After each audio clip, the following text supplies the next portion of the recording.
እስካሁን እየሰማሁ ነበር። ኦኬ እየሰማ ከሆነ አላህ እጆች አሉ ብለህ ታምናለህ?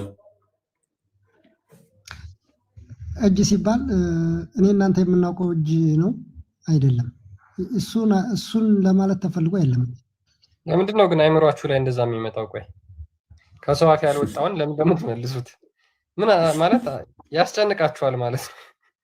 አሁን የሆነ ምክንያቱም አሁን እየተጨናነቃችሁ እኮ ነው። እኛ ያላልነውን ከአፋችን ያልወጣውን የምትመልስ ከሆነ አንተ ያሰብከው ነገር አለ ማለት ነው። አይምሯቸው ላይ ይመጣባቸዋል። በቃ አካሄድን ስለማውቀው ነው። አሁን ምንድነው ኦኬ ስላላ ብቻ አውራ የኔን ተወኝና አሁን ስለ ፈጣሪ ባህሪና ስለ ፍጡር ባህሪ እያገናኛችሁ ነው እኮ። እኔን ተወኝ ለጊዜውና ስላላህ ብቻ ይኸውልህ ከኔ ጋር ይመስላል ስልህ ነው አይመስልም ያኔ ትለኛለህ። ይመስላል ብዬ ተተናገርኩ ባላልኩበት ክሌም ባላደረግኩበት ላይ ግን አንተ እጅህን እንዲህ ብለሃል እንደዚህ ብለሃል አትበለኝ ሳልልህ። እንደዛ ምትል ከሆነ ግን አይምሮ ውስጥ እየታገልክ ነው ከራስህ ጋር። የማንም አይመስልም እንዲህ ልበል። ግን እንደዛ እያልክ ከሆነ በጣም ፍራቻ ውስጥ ነው ያለው። ስትራግል እያደረግክ ነው። በቃ የፍጡር መስሎብሃል። ያንተ አምላክ የፍጡር ስለመሰለብህ ስትራግል እያደረግክ ነው። የማንም አይመስልም ልበል እያልክ እየታገልክ ነው።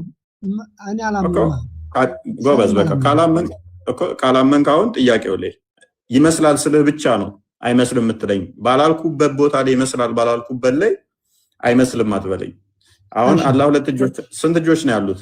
አንድ ቦታ ላይ እንስማማለን። መጀመሪያ ፈጣሪ ስንት እጆች ነው ያሉት? የፈጣሪ ባህሪ ፍጡሩን ይመስላል በታምናለህ ካንተ? አላምንም። ስለዚህ አንደኛው ይሄ ያስማማናል። የማንንም ካልመሰለ የፍጡሩን አይመስልም።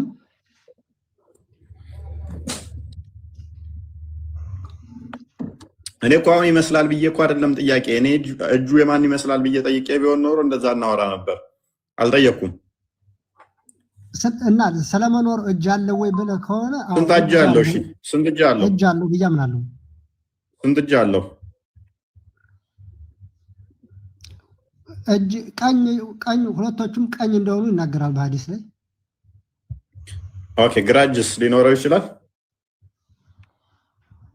አሁን አንተ ያልተጠየቀ ጥያቄ የነቢያችን አለይሂ ሰላቱ ሰላም ባልደረቦች አልተጠየቁም ይሄ ጥያቄ።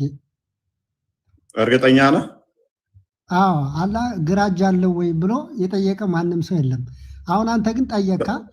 የምትጠይቀኝ ከቁርአን ወይንም ከሐዲስ ላይ ተመርኩዘ ብትጠይቀኝ ልቀበል እችላለሁ። አንተ የራስህን በአይምሮ የሚመጣህን ጥያቄ ነው የምትጠይቀው። እና በአይምሮ እየጠየቅኩ አስቸገርኩ አይደለ? ያሌለ ነገር እንዴ! አሁን እኔ ይህን ጥያቄ ወደ አንተ ባዞረው ማለት አትመልሰውም። እንግዲህ ያውስ ነብይህ እንደዚህ ብሏል፣ ክርስቲያን ክፈትለት መርዶ ላርዳ። አሁን እፎይ ምን ሊሆን ነው መሰለ? ሁለት ቀኝ እጅ እንዳለው ሁሉም ተስማምተውልናል። ስለዚህ ሁለት ቀኝ እጅና ግራ እጅ ደግሞ እንዳለው እናሳያቸዋለን። አላህ ሶስት እጅ ነው ያለው ማለት ሁለት ቀኝ እጅና ሁለት ቀኝ እጆች አሉት ሲባል ምንድን የተረዳው? አሁን ካወራው ማለት ነው። የማንንም አይመስል ሁለት ቀኝ እጅ አለ። ጎበዝ አይደለም። ግራ እጅ እንደሌለው ቆይ ግራ እጅ የለውም አልተጠየቀም ብለሃል። ያው ግራ እጅ አለው ብለህ ደግሞ እንደምታምን እናሳየህ። ቀጥል ሳሂህ ሙስሊም 2788 ላይ ምን ይላል? አብደላ ኢብን ዑመር ነው የተረከው። የአላህ መልእክተኛ እንደተናገሩት ይላል Allah is exalted and the glorious would fold the heaven on the day of judgment. Allah የተከበረውና የላቀው በቂያማ ቀን ሰማይን ያጣጥፋታል። And then he would place them on his right hand. ከዛ በኋላ አጣጥፏት በቀኝ እጁ ላይ ያስቀምጣታል ይላል ሰማይን። And say I am the Lord, where are the haughty, where are the proud. ከዛ በኋላ ምን ይላል? እኔ ጌታ ነኝ የሚኮሩ የት አሉ ብሎ ይጠይቃል ይላል። He would fold the earth placing on the left hand. ከዛ በኋላ ምድርን ደግሞ ይጠቀልላትና በግራ እጁ ላይ ያስቀምጣትና እንደዚህ ይላል I am the Lord, where are the haughty and where are the proud. ከዛ እኔ ጌታ ነኝ የታል ኩሮች ብሎ ይጠይቃል። ስለዚህ ሰማይን ያጣጥፋትና ቀኝ እጁ ላይ ያስቀምጣታል፣ ምድርን ደግሞ ግራ እጁ ላይ ያስቀምጣታል።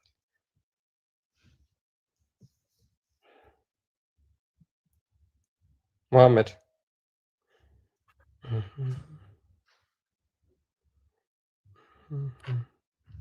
እሱ ሐዲስ የቱ ጋር ነው የሚገኘው?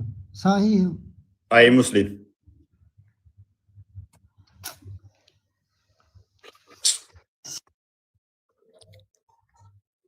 ያስብላል። ቼክ አደርጋለሁ። ስለዚህ አላህ ግራና ቀኝ አለው ማለት ነው። እኔ አሁን ወደ ቀኞች እጅ ሲከድ ሁለቶቹም እጆቹ ቀኝ ናቸው። ያን መልካም እሱ ማተር አያደርገንም። አልከራከረም መሐመድ። እኔ ዲፋይን አድርገው እሱ መፍትሄ ነው። አልከራከረም። እናንተን አረዳዱን ስለማውቀው አልከራከረም። እቀበላለሁ፣ ችግር የለውም። ግን አትሊስት ግራና ቀኝ አለው አይደል አላህ።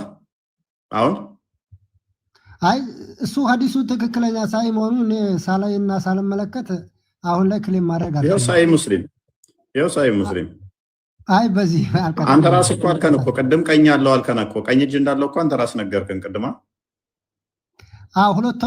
ሁለቶቹም ቀኝ ያኔ ሁለቶቹ በግራና በቀኝ የሚባለውን ላይ እኔ አላነበብኩም እያልኩ ነው። ግን ሁለቶቹም መልካም እንደሆኑ ቀኝ ማለት ቀኝ የተባለበት በቃ እኮ መሐመድ ተቀበልኩ። እኔ እሱ ነው የለው ተፍሲራ እንትኖች ሊቃውንቶችን እንደዛ ብለው ያምናሉ። አርጊው አላደርግም፣ አልከራከርም። ምክንያቱም የእናንተን ሙፈሲሮች አይቼ ማስረዳት ስለምፈልግ ትክክለኛ እምነታችሁን ነው መከራከር የምፈልገው።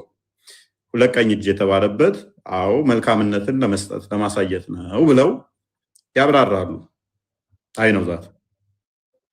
ስለዚህ ሁለት እጅ እንዳለው ግን ኮንፊርም አድርገዋል። ሁለቱም ቀኝ ናቸው ሲሉ መልካምነቱን ለማሳየት ነው ካሉ፣ ግራ እጅ ደግሞ አለው ቀኝ እጅ አለው። ግን ከዳይሬክሽን አንጻር ሲነገር ግን ግራም ቀኝም ደግሞ አለው። ምንም አጣላ ማለት ነው። ሁለት እጅ እንዳለው ይስማማሉ አይደለ? እጆች እንዳሉ ተናግሯል። ያው ምን ይሆናል መሰለህ? ስለዚህ አሁን የኔ ዋና ጥያቄ እጆቹ ከየትኛው ዳይሬክሽን ናቸው፣ ሼፑ ሬጉላር ነው ምናምን የሚለውን የእነሱን ጥያቄ ነው እየጠየቁ አይደለም።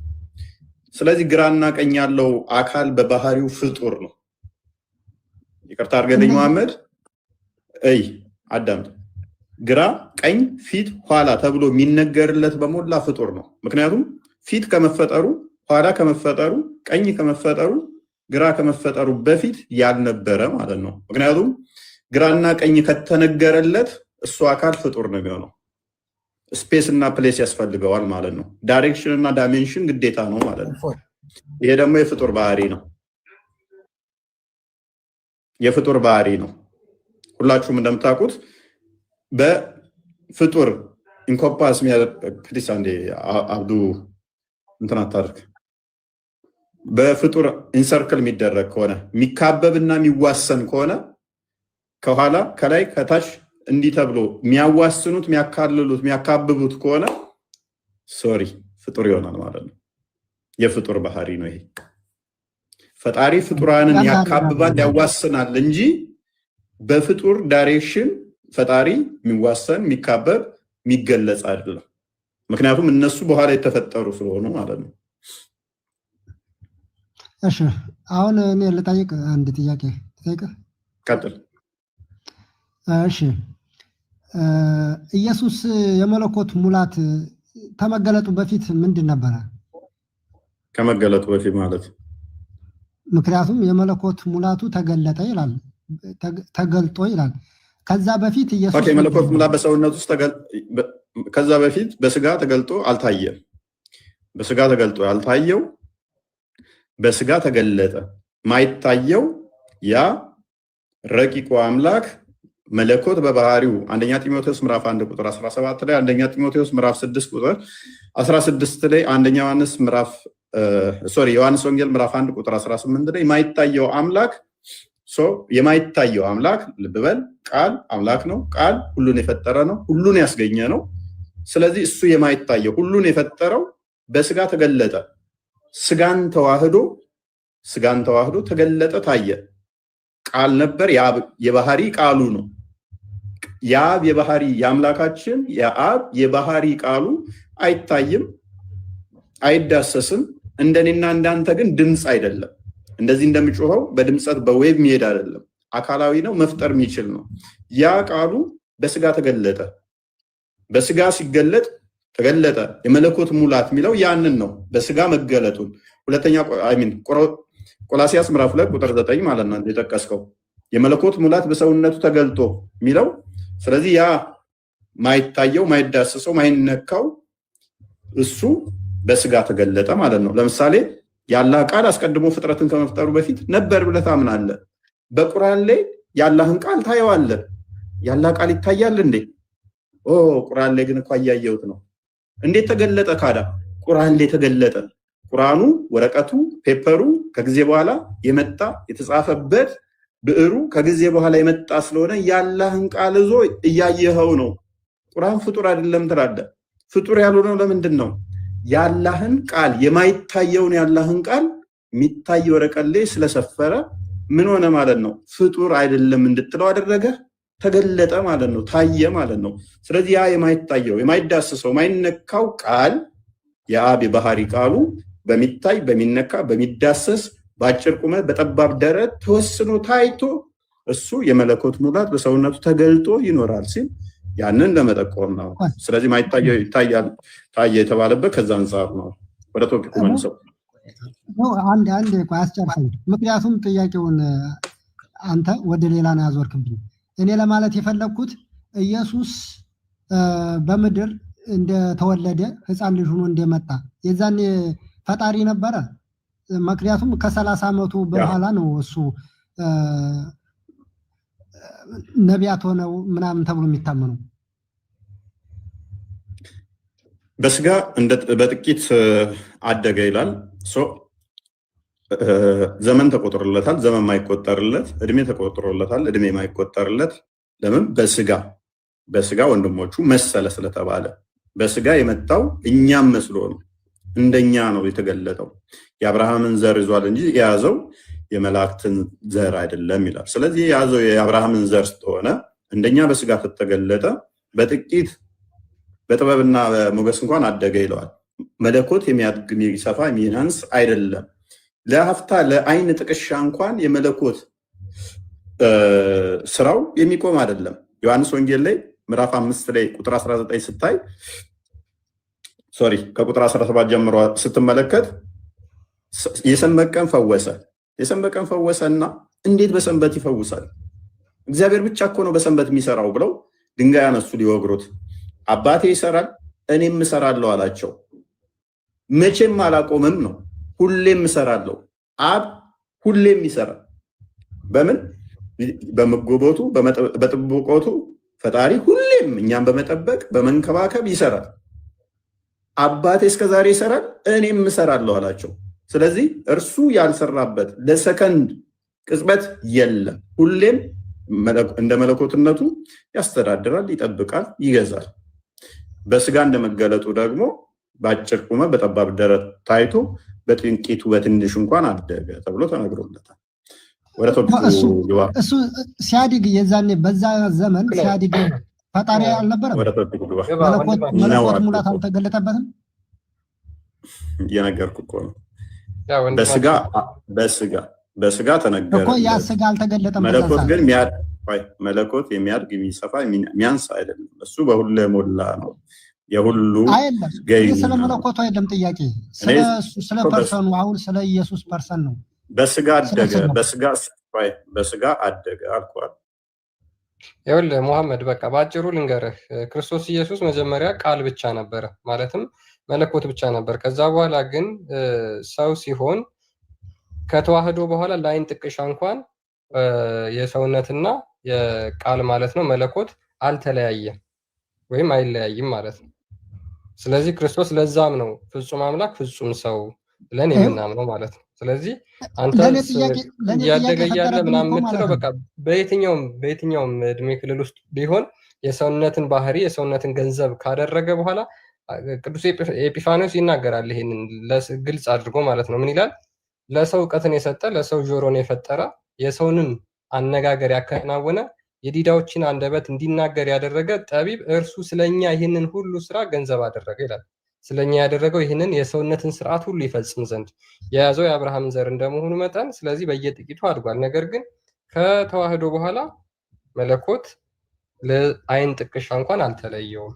የመለኮት ሙላት በሰውነት ተገልጦ ይኖራል የሚለው ለዛ ወንድም የምሰማይ ከሆነ ጥያቄ እሱ መለኮቱ እስኪገለጥለት ድረስ ሕፃን ልጅም ሆኖ ያ ሕፃን ልጅ ስጋው ማለት ነው። ሜቢ መለኮት ሲገለጥለት ምናምን የምትለው ከተወለደ በኋላ መለኮት ተገለጠ ምናምን ብለን አናምነው። ልክ ማርያም የገብርኤልን ብስራት በሰማችበት ላይ ተዋህዶ ተፈጽሟል። ከዛ ጀምሮ መለኮት ላይን ጥቅሻ እንኳን ተለይቶ የኖረበት የለም። ስቲል መለኮት በሁሉ የሞላ የሁሉ ገዢ ነው። በስጋው ደግሞ ተገልጦ ይኖራል። በየጥቂቱ አደገ ተብሎ የተነገረው ስለ ስጋው ነው። በስጋው አደገ ተብሎ ይነገራል። በስጋው በላ፣ ደከመ፣ ሞተ በስጋው ተብሎ እንደሚነገረው ተረድቻለሁ እኮ። በዛ ስጋ ያ ስጋው ማለት ነው። በስጋው አደገ ምናምን ይባላል። በዛ ጊዜ በዛን ዘመን እሱ መለኮት የለውም ማለት ነው። ያን ለምንድን ነው እሱ የምትለው? ለምን እንደዛ ትላለህ? መለኮት መቼ ነው የተዋሃደው አልኩ። ልክ ማርያም ይኩነኒ ባለችበት በዛው ቅጽበት ላይ ተዋህዷል አልኩ። ስጋና ደም ከሷ ተካፍሎ ተዋህዷል። ከዛ ጀምሮ መለኮት ላፍታ እንኳን ከስጋ ከተዋህዶ በኋላ ተለየ። ተዋህዶ እንደገና የሚለይ ወይንም ደግሞ ከተወለደ በኋላ እንደገና እንደ ጸጋዎች በቅባት እንደዛ ወይም እንደነሱ የሚመጣ አይደለም። ከተወለደ በኋላ እንደገና መለኮት ወደሱ የሚገባ አይደለም። መለኮት ለሰከንድ እንኳን ከሱ የተለየበት ቃል ስጋ ሆነ። ቃል ስጋ ሆነ ሲል ጸጋና እውነት ተሞልቶ በእኛ አደረ ሲል ከዛ ቅጽበት ጀምሮ ስጋ በመስቀል ላይ ሲቀበርም አልተለየውም። መለኮት መቼም አይለየውም።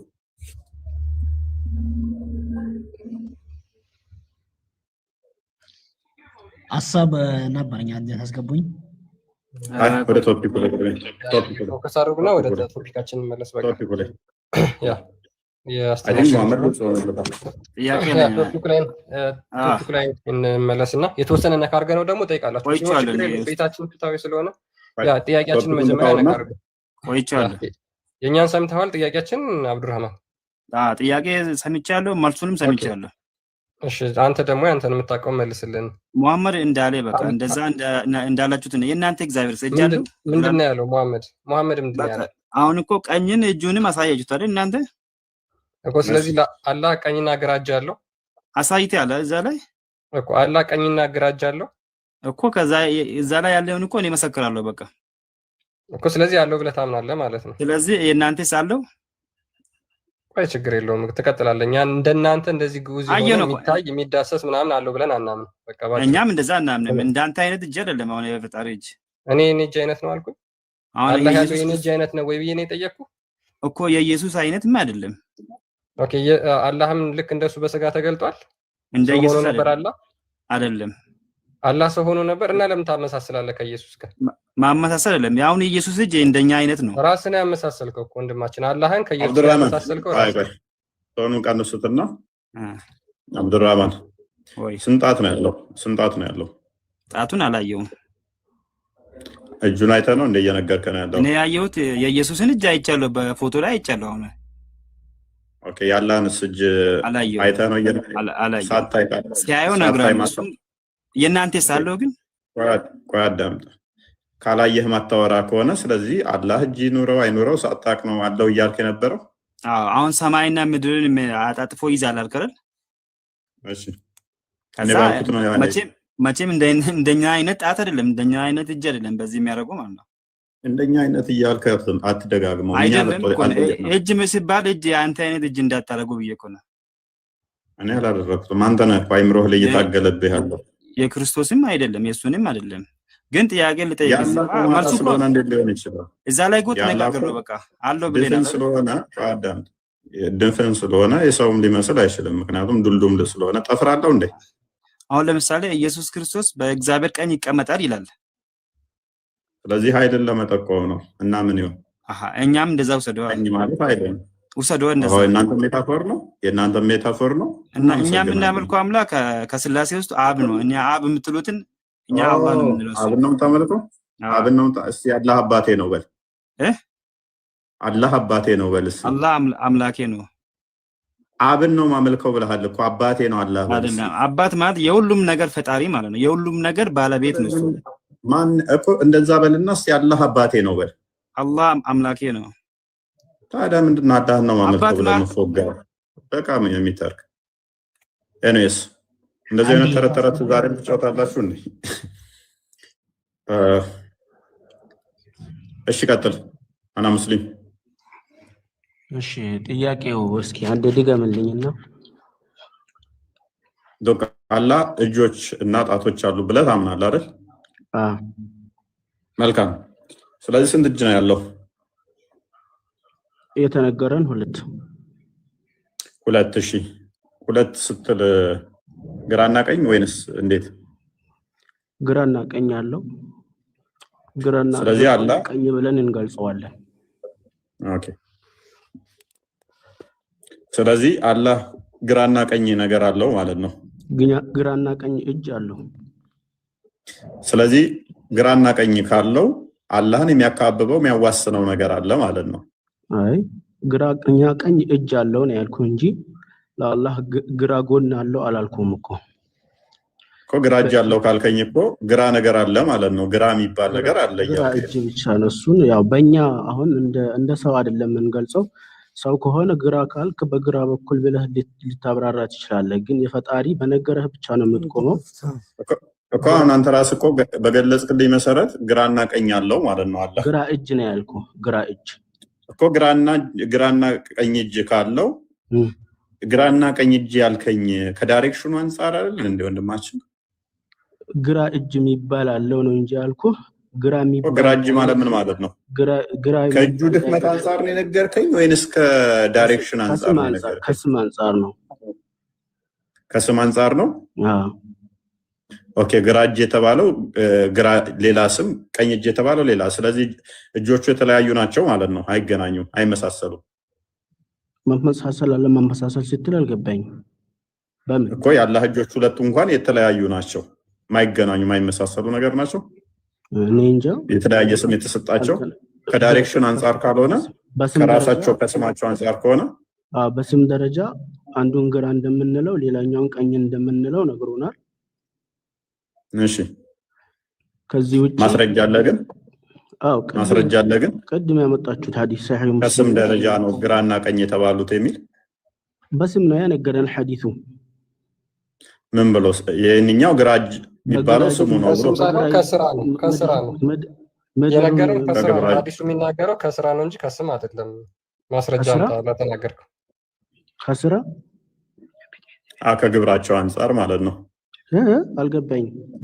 ሰማይንና ምድርን በሚጠቀልልበት አንፃር ማለት ነው፣ በሚሰራበት አንፃር። በቀኝ እጁ ሰማይን ይጠቀልላል፣ በግራ እጁ ምድርን ይጠቀልላል ነው አይደል የሚለው ሐዲሱ?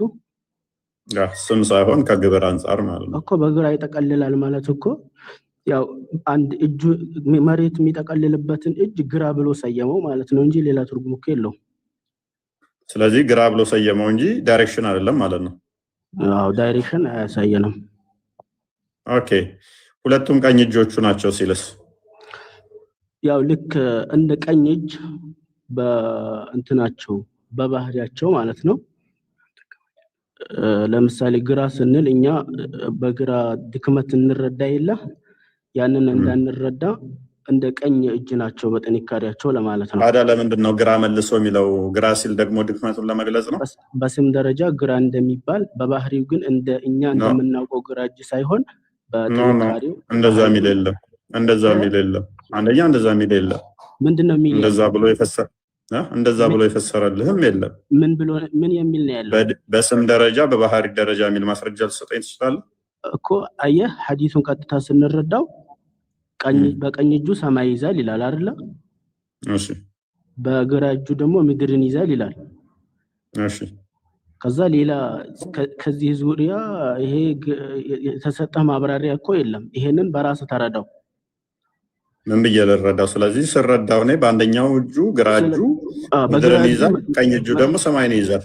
ስለዚህ ለፈጣሪያችን ግራ እጅና ቀኝ እጅ እንዳለው ታምናለህ። ይሄን ትረዳለህ ከሐዲስ? አመንኩኝ። ስለዚህ ግራና ቀኝ ዳይሬክሽን አለው ማለት ነው። እጅ ነው ያለ እጅ እኮ ቀኝና ግራ የሚባሉ ዳይሬክሽኖችን የሚጠቁሙ ናቸው። ግራና ቀኝ ማለት ይሄን በፍጡር እኮ ነው። አሁን እጅ ምንድነው? እሺ ስም ነው አይደለም? እጅ ስም ነው አይደለም? እጅ ስም ነው አይደለም? ስም ነው። ግራ ዳይሬክሽን ነው አይደለም? ግራ እጅ ለእጁ ነው። አሁን ግራ ዳይሬክሽን ነው አይደለም? ለእጁ ነው። ሁለት ስም እየሰጠ ነው እያልከኝ ነው? እጅ ስም ነው አልከኝ፣ ግራ ስም ነው አልከኝ። ግራ ስም፣ እጅ ስም ይሰጠዋል እኮ እያልኩ ነው። ምን አለ የተግባቦት እጥረት አለበት እያልከኝ ነው? የተግባቦት እጥረት አለበት እያልከኝ ነው? የምን ቀኝ እጅ ማለት ስም ነው አልከኝ፣ ተስማማውልህ። ቀኝ ማለትም ስም ነው አልከኝ፣ ተስማማ። ስለዚህ እጅ ብሎ ስም አውጥቶ እንደገና ደግሞ መልሶ ቀኝ ብሎ እንደገና አሁንም ስም ይጠራል ማለት ነው። ይሄ አሁን ስሙ ምንድነው? እጅ ነው። ስሙ እጅ ነው። ይሄ ስሙ እጅ ነው። አዳም ይሄ ስሙ እጅ ነው። ግራ ብዬ ጠራዋለሁ። ይሄ ስሙ እጅ ነው። ቀኝ ብዬ ጠራዋለሁ። ቀኝ ምለው ካለበት ከተቀመጠበት ዳይሬክሽን አንጻር ነው፣ አቅጣጫ አንጻር ነው። ግራ ምለው ካለበት ፖዚሽን አንጻር ነው። ግራ ምለው ለፍጡር ሲሆን ነው እንጂ ስሙ ምንድነው? እጅ ነው። እጅ ስሙ እጅ ነው እንጂ ግራ የሚባል ስም የለም ወንድማችን። ይኸውልህ እንደዛ ከሆነ እጠይቅሃለሁ። እንደዛ ከሆነ እጠይቅሃለሁ። ስለዚህ አላህ ግራ የሚባል ፍጡር ያልሆነ ባህሪ ያለው ግራ እጅ የሚባል አለው። ግራ እጅ ኖ ግራ የሚባል ዝም ብሎ ግራ የሚባል አልነገረንም። ይኑረው አይኑረው አላወቅንም።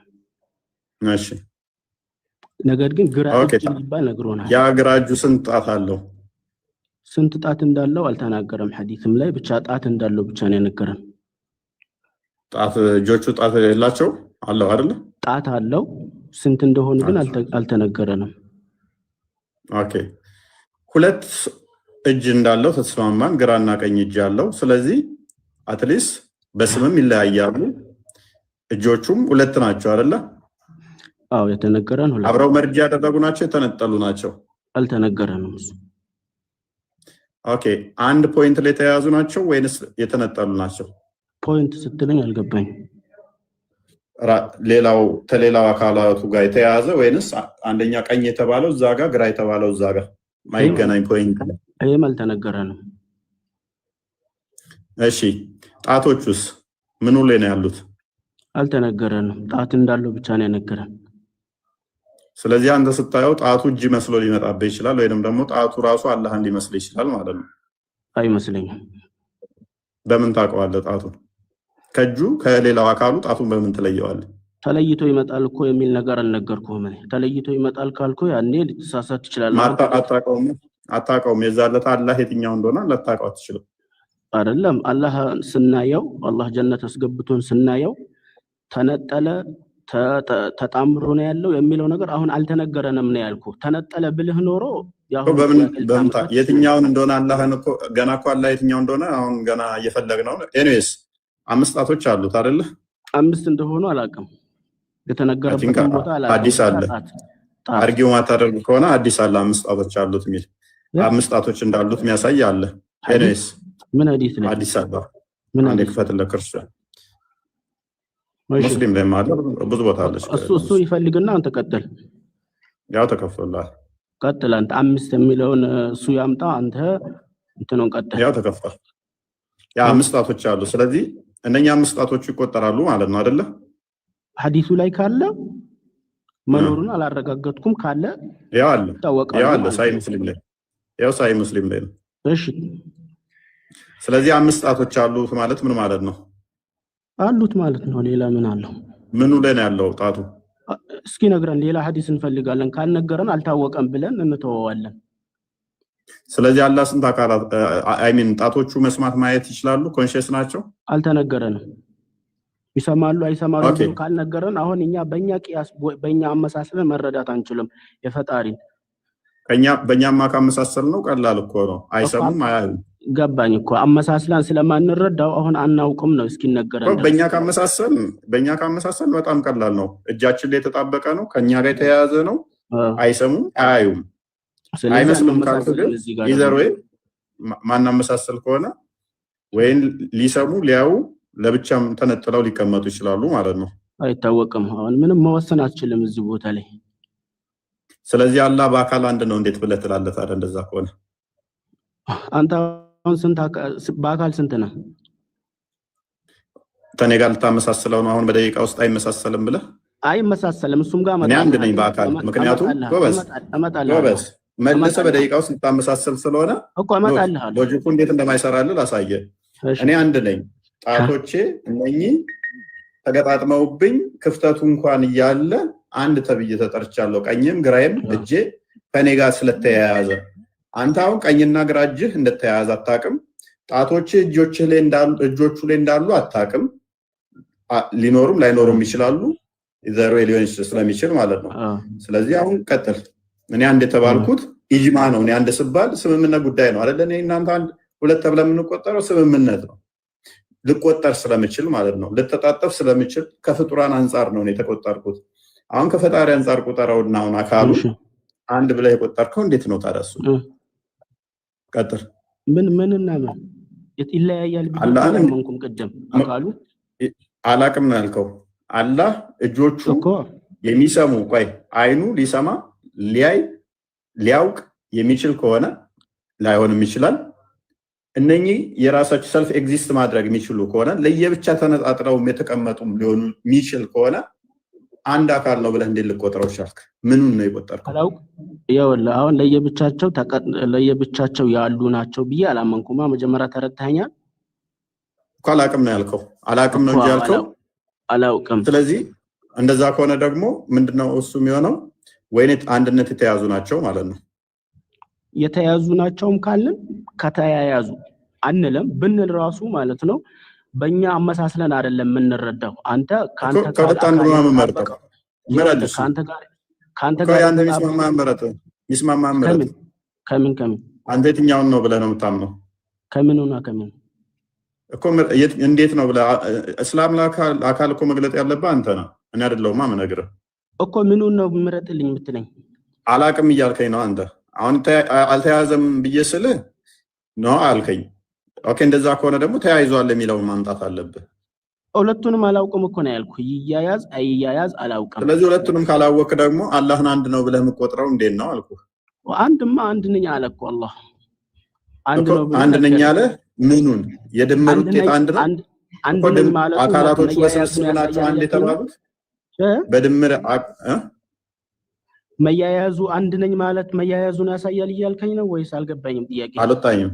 አልወጣኝም። አንድ ብዙ ነገር ስለሚገልጽ ማለት ነው። አንድ የሚለው የሰው ድምር ስብስብም አንድ ተብሎ ሊጠራ ስለሚችል አላህም የአካላቱን ሰብስቧቸው አንድ ሊል ይችላል። እንደገና ደግሞ አንድ ነኝ ሲል እኔ አላህ አንድም ቦታ ላይ በአካል አንድ ነኝ ያለበት የለም። በአካል አንድ ነኝ ያለበት የለም። ስለዚህ አንድ ነኝ ሲል በሐሳብ በመለኮት አንድ ለማለት ሊሆን ይችላል። በአካል ሊሆን ይችላል። እስካልተቀደመ ድረስ በጥቅልሉ ተረዳው። እዚህ ላይ አንድ ነኝ ካለ አካል በአካል አላለማ። በአካል አንድ ነኝ አላለ። አንድ ነኝ አለ አይደለ? አንድ ነኝ ካለ በአካሉ ላይሆን ይችላል አትበል። ሁሉንም በጥቅልሉ በሁሉ ነገሩ አንድ ነው ትላለህ። ስለዚህ እንዴት ቆጥረኸው? ቆጥሬው እኮ አይደለም ራሱ ነግሮኝ አንድ። ስለዚህ እሱ ባለኝ ዝም ብዬ ልመራለሁ ነው። አንድ ብሏል ዝም ብሎ።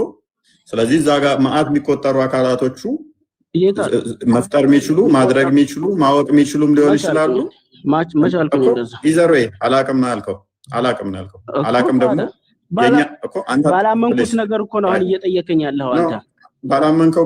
ባላመንከው ቢባል አንደኛውን አምነህ አንደኛውን አላምንም ብትለኝ ነበረ። ሁለቱንም አላቅም ካልክ እኛ አርጉመንት እናንሰራ ከለክለንም። ሁለቱንም አልናገርም አላቅም ነው ያልከው እኮ። ስለዚህ ወይን ይሄንኛው ነው ወይንኛው ነው ብለን እኛ አርጊው ማድረግ እንችላለን። አንደኛውን አውቃለሁ አንደኛውን አላቅም አይደለም ያልከው። አንደኛውን አውቃለሁ እንደዚህ ነው ብትለን ኖሮ ከዛ ያኛውን እንዳናወራ ተከለክለን ነበረ፣ አንደኛውን ብትቀበል። አንተ ግን ያደረከው ምንድነው? ሁለቱንም አላቅም ነው ያልከው። ሁለቱንም አታውቅ ከሆነ ክፍተቶቹን እኛ ሁለቱም ላይ እናሳያለን ማለት ነው። እንዲህ ከሆነ እንደዚህ ይሆናል፣ እንዲህ ከሆነ እንዲህ ይሆናል ብለን እናሳያለን ማለት ነው። ሁለቱንም አላቅም ስላልክ ወይንም አንደኛውን መምረጥ አለብን። እንደዛ ከሆነ ቀጥላው አነ ሙስሊም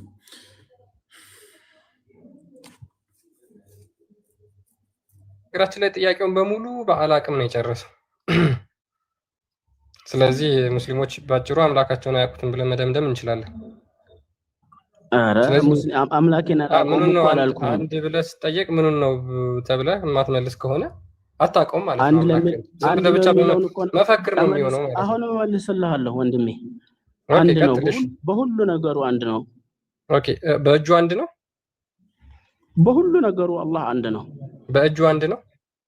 በእጁ ሁለት እጅ አለው ማለት ፈጣሪያችን ሁለት ነው ማለት ጨረስክ። አለቀ እኮ በቃ አሁን እዚህ ጋር ጨረስክ። በሁሉም ነገሩ አልክና እጁ ጋር ስትደርስ ሁለት ነው ካልክ አለቀ። እጁ ሁለት አይደለም ማለት ነው። ስለዚህ አንድ አይባልም። ሁለት ነው ማለት አምላካችን በአካሉ ሁለት ነው ማለት አያሲዝም። አንተም ይሄንን አታምንም። ያሲዛል። ምክንያቱም ማንንም አይመስልም ብለሃል። አሊያም እንደኛ መቁጠር አለብህ። እናንተ እጃችሁ ተደምሮ ከአካላችሁ ጋር አንድ እንደምትባሉ እሱም እጁ ሁለቱ ከአካሉ ጋር ተደምሮ አንድ ይባላል እስካላልክ ድረስ ሁለት አምስት ጣቶች ያሉት እንደኛ ካልተቆጠረ በስተቀር እሺ፣ እንደማን ይቆጠር? እንደኛ ካላመሳሰልከው በስተቀር እንደማን ይቆጠር ማለት ነው? እንደማን ይቆጠር እያልከኝ ነው አንተ? እንደኛ እየቆጠርከው ነው ማለት ነው። አላህ እኮ በአምስት ለምሳሌ ስትቆጥረው እንደማን እየቆጠርከው ነው? ይሄ አምላክ ባህሪ ነው እያልከኝ ነው? ከየት አምጥተኸው እኮ አንተ በነገርከኝ። ምን ብዬ ነገርኩህ እኔ? እኔማ ተናጥሉን እየነገርኩ እኮ ነው። አምስት ጣቶች እንዳሉት እያሳየው ነው። አምስት እጆች እንዳሉት እያሳየው ነው። ነገር ግን አንድም ቦታ ላይ በአካሌ አንድ ነኝ ያለበት የለም።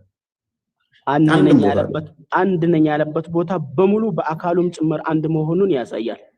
አላለም አንድም ቦታ ላይ የለም። ምክንያቱም እንደዛ ከሆነ ደግሞ እንስማማለህና ስለዚህ አላህ እንደዛ ከሆነ ደግሞ አላህ ከፍጡር ጋር ራሱን እያመሳሰለ ሁለት እጆቹን ሁለት እግሩን አምስት ጣቶቹን እየደመረ እንደኛ ነበር የሚቆጥረው ማለት ነው። አላህ አንድ የሚለው ራሱ ቁጥር ነው። ቁጥር ደግሞ የሰው ፍጡር ነው፣ የተፈጠረ ነው። ቁጥር ስምምነት ስለሆነ አንድ የሚለው ይኸውልህ አንድ ቁጥር ይመስላል እኮ አላልኩህም? አይ አንድ ነው ብለህ በእኛ እየቆጠርከው እየገለጽከው ነው። ፈጣሪን በደንብ በግልጽ ይገልጸዋል ብለህ ካሰብክ ስለዚህ አላህ በዛች ፍጡር ሰዎች በተስማሙባት እኔን ይወክላል ብሎ ምን እያደረገ ነው ማለት ነው? ጣቶቼ ተደምረው እጄ ተደምሮ አንድ እባላለሁ ብሎ እንደ ፍጡር እያሰበ ነው ማለት ነው። ቋንቋ የለም ሲጀመር ካለለት አይደለም አንድ ነው ትላለህ። እኛ ቋንቋ ያልሆነ ነገር እኮ ነው እያወራህ ያለኸው። አንድ ነኝ ያለህ አይደል? አንተ ነው ያልሆነ የመሰለህ። ፈጣሪን አንድ ነው ብዬ ስናገር ከምን ጋር አመሳሰልኩት እያልከኝ? መጀመሪያ አይወልህ አንድ ነው ስትል ምኑን ቆጥረኸው ነው የሚለው ጋር ነው እኛ ጥያቄያችን። ምክንያቱም እየቆጠርከው በአካሉም በባህሪውም አንድ ነው። በጣም ጥሩ። እሺ የትኛው አካሉ ነው አንድ የሆነው? ቀጥል። እግሩ ነው? እጁ ነው? አይኑ ነው? በአካሉ ሙሉ አካሉ አንድ ነው የምትለው በአንድ ነው የሚገለጸው። በቃ እናመሰግናለን። አሁን ተግባብተናል። በደንብ አስተውሉ። ስለዚህ ድምር ውጤት እንደኛ ነው አላህ የሚቆጠረው። ሁለት እግሮቹ፣ ሁለት እጆቹ፣ አምስት ጣቶቹ፣ ሁለት አይኖቹ፣ ጆሮቹን ደምረው እንደኛ ነው አላህን አንድ ያሉት ማለት ነው። አንድ እንለዋለን። አዎ ጎበዝ፣ እናመሰግናለን። ስለዚህ አላህ ፍጡርን አይመስልም ደግማችሁ እንዳትሉ። ሲቆጠር እንኳን እንደኛው ተደምሮ ነው የሚቆጠረው። በፍጹም አይመስልም። ምንድነው የምትደምረው? አይመስልም። ተደመረ የሚባለው ፕሌስ በቃ ማይካስ አይመስልም። ጨረስን። እኛ አርጉመንታችን ሰርተናል። የተለያየ ሱልጣን ቀጥል። አለል ሙስሊም ከአንተ ጋር ጨርሰናል። ስለዚህ አላህ የተገጣጠመ ነው ማለት ነው። የተገጣጠመ ነው ያንተ አላህ የተገጣጠመ ነው። ጨርሰናል። ከዚህ በኋላ ከአንተ ጋር አድርጌው አናደርግም ማለት ነው። ሱልጣን መቀጠል ትችላለህ። እሺ ማለት ጥያቄው እሱ እንደመለሰው ግልጽ ይመስለኛል። ማለት እናንተ እንደምትረዱትና ኦኬ አላህ የተገጣጠመ ነው ብለህ ነው አንተም እንደሱ የምታምነው? አላህ እንደሱ የተገጣጠመ ነው ብለህ ነው የምታምነው? በጣም ጥሩ። እኛ በጥያቄያችን ማይዘው ያልክ የተገጣጠመ ነው ብለህ ነው የምታምነው? ምኑ ነው የተገጣጠመው?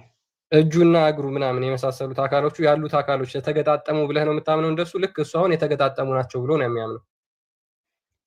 የአላህ አንድነቱ ነው እያሳሰበ ያለው ወይስ እግር እጁ መገጣጠሙ ነው እያሳሰባቸው ያለው? ነው አንድ አንድነት ስትል ምን ማለት ነው? ሱልጣን ተገጣጠሙ አላወራው ወንድሜ። ተገጣጠሙ ተነጣጠሉ ብዬ አላወራውም። ውሸቱ አላቅም ነው ያልከው። በቃ ችግር የለውም። አንተ አታውቅም። ተገጣጥሞ ይሆን ተነጣጥሎ ይሆን አታውቅም። አይ ችግር የለውም። ተገጣጥሞ ይሆን ተነጣጥሎ አታውቅም። ግን ተነጣጥሎም ቢሆን አንድ ይባላል፣ ተገጣጥሎም ቢሆን አንድ ይባላል። እንዳይዋሽ ካልተረዳ ይረዳ ወንድም። አልዋሽም። ተገጣጠመ ብሎ አመን እያለ አይደል እንዴ? አንተ ራስህ አልሰጠው እኮ ከሁለት አንዱ ነው የሚሆነው። እሺ ከሁለት አንዱ ነው የሚሆነው። እሱን አስረዳው። ተገጣጥሞ ከሆነ ፕሊዝ አዳምጠሽ። ተገጣጥሞ ከሆነ ሁለት እጁ፣ ሁለት እግሩ፣ አምስት ጣቱ፣ ሁለት እጁ፣ ሁለት ጆሮ፣ ፊቱ፣ አይኑ ሁለቱ ተደማምረው እንደ ፍጡር አንድ ተብሎ ይጠራል ማለት ነው። ተገጣጥሞ ከሆነ ሳይገጣጠም ከሆነ ደግሞ አምስት ጣቱ እዛ ጋር አለ፣ ሁለት እጁ እዛ ጋር አለ፣ ሁለት እግሩ እዛ ጋር አለ፣ ፊቱ እዛ ጋር አለ፣ ሁለት ጆሮ እዛ ጋር አለ፣ አይኑ እዛ ጋር አለ። ተበታትኖ እንደ ቅርጫ ስጋ አንድ ተብሎ ይጠራል። ስለዚህ ሁለቱን ጥያቄ የምጠይቀው ሁለት አንዱ ነው። ተገጣጠመ ወደ ሱልጣን ቀጥል። አላቅም ብለሃል እኮ ፕሊዝ። አና ሙስሊም አትረብሽ። አላቅም በቃ ተገጣጥሞ ይሆን ተነጣጥሎ ይሆን ተበታትኖ ይሆን አላቅም። እሱም ብለሃል አልነገረንም ብለሃል። ስለዚህ ማታክ ከሆነ ከሁለት አንዱ ነው የሚሆነው። ወደ ሚያቅ እንለፍ። ሱልጣን ቀጥል። ማለት በመጀመሪያ የዛሬ ጥያቄያችሁ አላህ ሁለት ስንት ጣት አለው? አላህ ስንት ጣት ነው ያለው? አላህ ስንት ጣት ነው ያለው አይደል? ጥያቄው አሉት። አዎ ኦኬ። ሁለት እጅ ማለት ምን ማለት ነው? ይቆጠራል ማለት ነው? ያላች ማለት ይቆጠራል ማለት ይቆጠራል ማለት ነው። ሁለት ብለህ እንደቆጠረ በምን ታወቀ? ማለት የሚቆጠር እጅ አለው። የሚቆጠር እጅ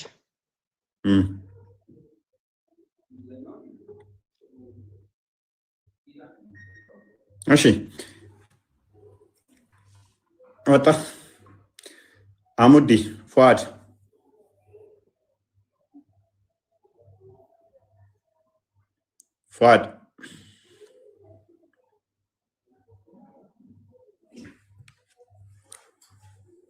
አሙዲ ፉአድ ታይር እዚህ ላይ በደንብ አስተውሉ። እኛ የእግዚአብሔር ቃል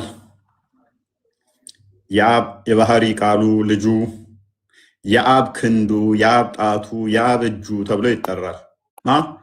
ክርስቶስ ዓለምን በፈጠረበት በክንዱ በእጁ በጣቱ ተብሎ ይጠራል። ቃሉ የአብ ቃል የአብ ጣት ተብሎ ይጠራል። ቃሉን ዓለም የፈጠረበት ነው አለ ዕብራውያን ምዕራፍ 1 ላይ ቁጥር 1-3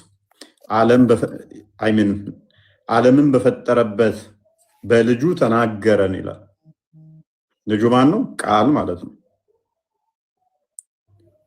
ሰማዮች በእግዚአብሔር ቃል ጸኑ በአፉም እስትንፋስ ይላል ዳዊት በመዝሙር ላይ ምዕራፍ 33 ቁጥር 6-7 ሰማዮች የእጆች ስራ ናቸው ይላል።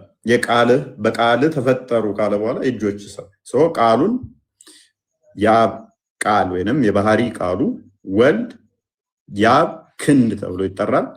የአብ ጥበቡ ተብሎ ይጠራል። የአብ ክንዱ ተብሎ ይጠራል። የአብ እጁ ተብሎ ይጠራል። ወልድ ቃል ማለት ነው። ስለዚህ እኛ አካል እንደዚህ እንትኖችን እንደ ዋብዮቹ አንጠቀምም ማለት ነው። እግዚአብሔር መንፈስ ነው። ያ መንፈስ ደግሞ የሚታይ የሚዳሰስም የሚገለጥም በቦታ የሚወሰን የሚካበብም አይደለም። በባህሪው መቼም አይታይም፣ አልታየም፣ ወደፊትም አይታይም። ኦኬ አይመን አብዲ ሰላም ነው? ይሰማል? ትሰማለህ? እንኳን አመጣ። ምንድነው ጥያቄው? ኦኬ አላህ እጅ አለው ብለህ ታምናለህ?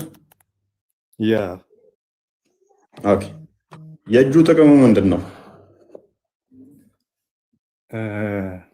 አሚን ማለት ሊተራሊ ሳይሆን ፊገራሊ ነው። አላህ እጅ አለው ሲባል ምሳሌያዊ ነው። አንድ አይመን ስለዚህ አታጸድቅም ማለት ነው አካል።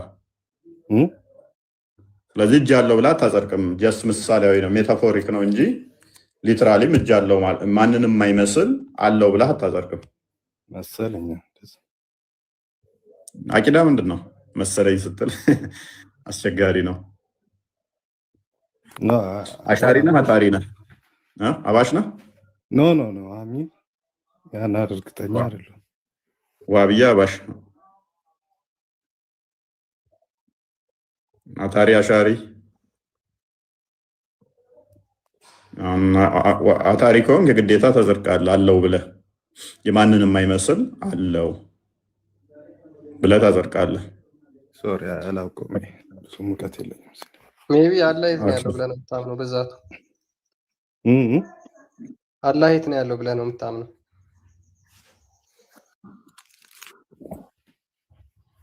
ኤቭሪዌር። ኦኬ እሺ ወደ አይመን እንለፍና አንተን አጥራቸው። እሺ ሁሉ ጋር ከሁሉም ትለያያለህ። እዚህ ጋር ካሉት ውስጥ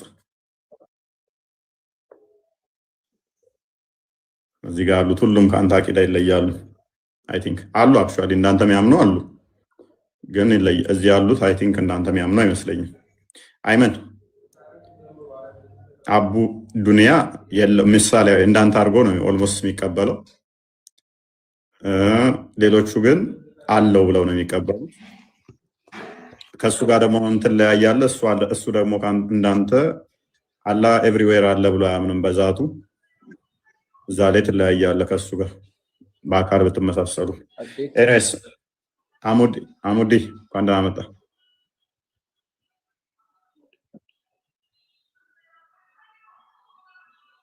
አይሰማ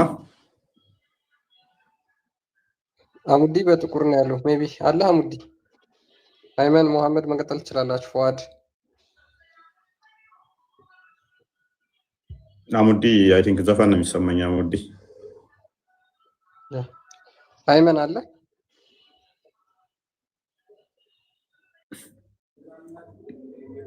አይመን ሌሎቻችሁ መቀጠል ትችላላችሁ። በደንብ አስተውሉ። እነኚህ የሚከፈሉ የሚነጠሉ ከሆኑ የፈጣሪ ባህሪ አይደሉም። ባይዘይ ፈጣሪም በፍጡራን ቁጥር ባይዘይ ፈጣሪም በቁጥር ራሱ አይገለጽም። ፈጣሪ እኛ ማንንም አይመስልም ስንል ሎክ ማንንም አይመስልም ስንል እቺ ትንሿ ጭንቅላት እንደው በአንድ ዓመት በሁለት ዓመት በሶስት ዓመት አጥንተ የምትደርስበት የምታውቀው በሙላት የምትገልጸውም አይደለም። ፈጣሪ ምንም ነገር በሙላት የሚገልጸውም የለም። ትሰማለህ አይመን? እንኳን ደህና መጣህ።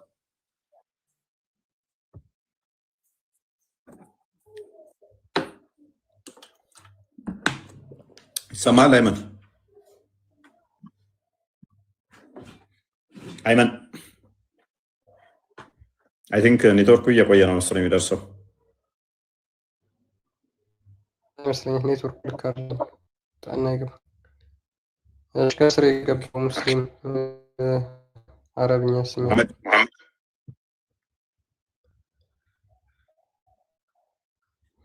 ከልጃ ኢክራም ራይ የገቡልክ አስቸጋሪ። አሁን አላህን የምቆጥሩበት ቁጥር ራሱ አይመጣውም እኮ አይመጣውም።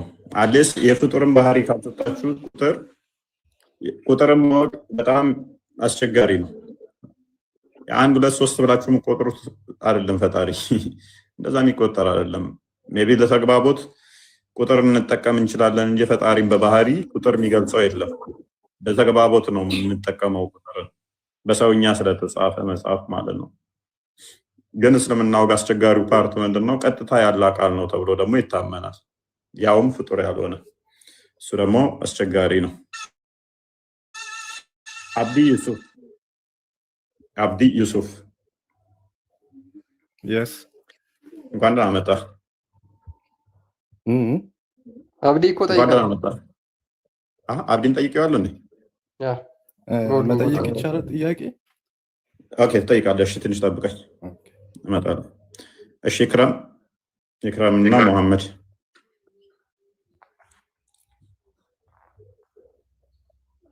ኢክራም ሚዩት ነሽ። መሐመድ አንድ ነው፣ አልወለደም አልተወለደም። በአካልም ሆነ ማንም ሰው የለም። ምንም አይነት ቅርጽና ይዘት ልንሰጠውም አንችልም። መፈክሩን ታዩቀይ እኔ ለርቤ አልፈለኩት። ድንጋይ አልወለደም አይወልድም። ለምን ከአምላክሽን ከድንጋይ ጋር ታፎካከሪዋለሽ? ኤኒዌይስ ወደ ቶፒኩ ግቢና ስንት ጣት ነው ያለው አላህ? አላህ ጣትም ምንም አይደለም። ማንም ያየው የለም። ፈጣሪ ነው እሱ፣ መለኮት ነው። ማንም ሊያየውም ሊነካውም አይችልም። አይ ጥያቄው ላይ ግቢ። አላህ ስንት ጣት አለው ነው ያልኩሽ። አላህን ያየውም የነካውም የዳሰሰውም የለም። አላህ አምላክ ነው። እኔ ማነካው ማናየው መስወጣኝ። ስለዚህ አላህን አታውቂም ማለት ነው። እጅ ኑሮ አይኑረው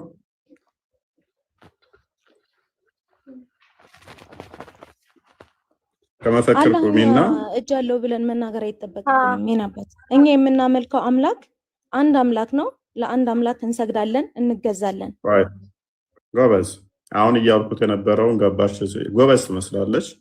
ሁሉም መመለስ የከበዳቸውን እሷ ትመልስ ትችላለች ይመስለኛል። አንድ ያልሽው ምኑን ቆጥረሽ ነው? አንድ እንደሆነ ስለነገረኝ በቁርአን ላይ። ምኑን ቆጥረሽ? ምኑ ነው አንድ? መቁጠር አይጠበቅብኝም። የአምላክን አካል አልቆጥረውም እኔ። ስለዚህ ሳታቂ ነው አንድ ነው የምትይው? ወይ አዳምጪ ፕሬስ። ሳታቂ ነው አንድ ነው የምትይው ካለ ምኑን እንዳቅ ነው የፈለክ አንተ? እጁን እንዳቅ ነው የምትፈልገው? አካሉ ስንት እንደሆነ ሳታቂ ነው እንደመፈክር አንድ ነው የምትይው? አዎ አካሉን ማወቅ፣ እኔ አካሉን ማወቅ አይጠበቅብኝም። አላህ ሱብሃነሁ ወተዓላ አንድ ማወቅ ብቻ ነው የሚጠበቅብኝ። ቆይ ከድጃ ካላወቅሽ ታዲያ አላቅም። እንዲሁ ተጽፎ አግኝቼ እሱን እንደመፈክር እጄ ምንድነው አንዳንድ ተቃውሞ ላይ ካያችሁ ሞቅ ሲላችሁ አብራችሁ የሆነ ነገር አብራችሁ ትላላችኋል። መፈክሩን አብራችሁ ታስተጋባላችሁ። የሆነ መፈክር ተጽፎ አየው እሱን አስተጋባለሁ ወይ? እዚህ ቤት የሚገባው ያነበቡ ያወቁ ናቸው። ጭንቅላት ይጠይቃል እኛ ጋር ሲገባ። ስለዚህ የሆነ መፈክር ስለሰማሽ እሱን መፈክር ዞ አይመጣም። የሆነ እዛ ጋር ለምሳሌ የሆነ ነገር ተምረሽ ኤና ቢ እንደዚህ እኩል ሆና እንደዚህ ተብለሽ ከተነገርሽ እዚህ ጋር ስትመጪ ጥያቄው እንደዛ ካልሆነ እዛ ጋር የተነገርሽውን ኤና ቢ ሲ ይሆናል ተብለሽ የተነገርሽው መተሽ ኤና ቢ ሲ ነው ብትይ እኔ የማይጠየቅኩሽ እዛ ጋር ያነበብሽው መፈክር እኔ ከጠየቅኩሽ ጋር አብሮ ማሄድ ከሆነ ምንም አይሰራም ማለት ነው። አይ የተጻፈ አይቼ ነው ከጥያቄ ጋር ካልተገናኘ ምን ይሰራል? ሰው ተረጋጊና አላቀውም ማለት ይቻላል። እዚህ ውስጥ አሁን የሚያውቁትን የመለሱ አሉ፣ ከዛ በላይ አንሄድም ያሉ አሉ። አስቀድመው ደግሞ ኖ ስንት እንደሆነ በዚህ ጉዳይ ላይ አናውቅም ብለው ወጡ አሉ። በሙፈሲሮችሽ በሊቃውንቶችሽ ዘንድ ደግሞ 30 ሚሉ አሉ፣ 20 ሚሉ አሉ፣ 13 ሚሉ አሉ፣ አልተገለጠም ሚሉ አሉ፣ ኢንፋይናይት ነው ሚሉ አሉ፣ ዝም እንላለን ሚሉ አሉ። ከመፈክር ሰከና አድርጊውና ምታቂ ከሆነ ቀጥይ። አላህ አልተገለጠም፣ ለማንም አልተገለጠም። መልካም። ስለዚህ አናውቀውም ነው መልሱ። አናውቀውም አይባልም፣ አምላክ ነው እኮ። አናውቀውም ነው ታወቅሹት ነገሪና አልተገለጠም ማለት እኮ አልነገረንም፣ ደብቆናል።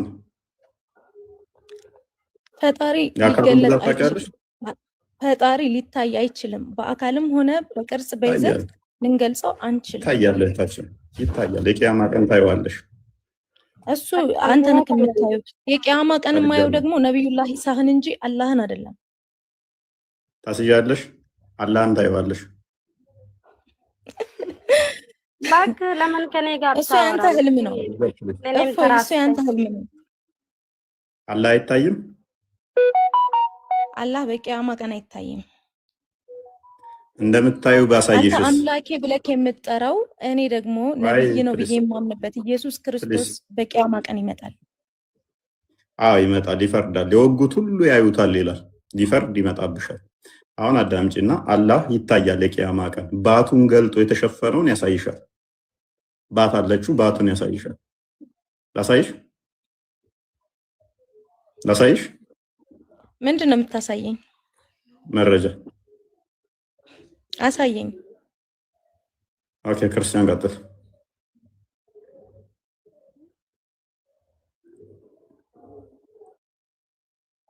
አላህ እንደሚታይ ላሳያት እና ከዛ በኋላ ደግሞ ሜቢ ከፈለገች ባቱን እንደሚገልጥም ደግማታለሁ። ታችንን አንዴ ይቅርታ። ኦኬ ሜቢ የሚታይሽ ከሆነ እህታችን አላህ እንደውም ጥርት አድርገሽ ነው የምታዩ። ምንም ነገር አይከለክልሽም እሱን ለማየት። ጀሪር እንደተረከው ይላል we were sitting with the prophet ከአላህ መልእክተኛ ጋር ተቀምጠን ነበር and he looked at the moon on the night of the full moon ከዛ በኋላ በምሽት ጨረቃን ትኩር ብሎ ሲመለከታት ሙሉ ጨረቃ ነበረች። ከዛ እንደዚህ አለ ይላል ነብዩ ማለት ነው። you people will see your lord as ወደ አማርኛ ቀይረው፣ ትራንስሌት አድርገህ ቀይረው ወደ አማርኛ። ለምን ትራንስሌሽን ትቀበያለሽ አንቺ እህታችን? ቀይረው፣ ችግር የለውም። ክርስቲያን ትጭቃጭቃት ጭቅጭቅ አስጠልቶኛል ማለት አንዳንድ ሰው እንትን ብሎ አውቆ መጥቶ ቢጨቃጨቀኝ ደስ ይለኛል። በጣም እንትን የሆነ ጭቅጭቅ ላይ በጣም የሚያስጠላኝ። ኦኬ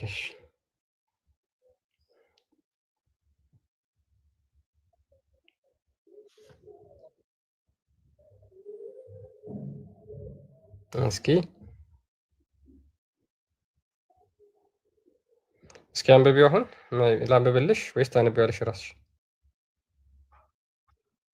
እኛ ከነብዩ ጋር ተቀምጠን ነበርና ጨረቃን ሌሊት ላይ ወደ ጨረቃ ተመለከትን እና ይህን ሙሉ ጨረቃ እንደምታዩት ጌታችሁን ታዩታላችሁ፣ እርሱንም ለማየት አትቸገሩም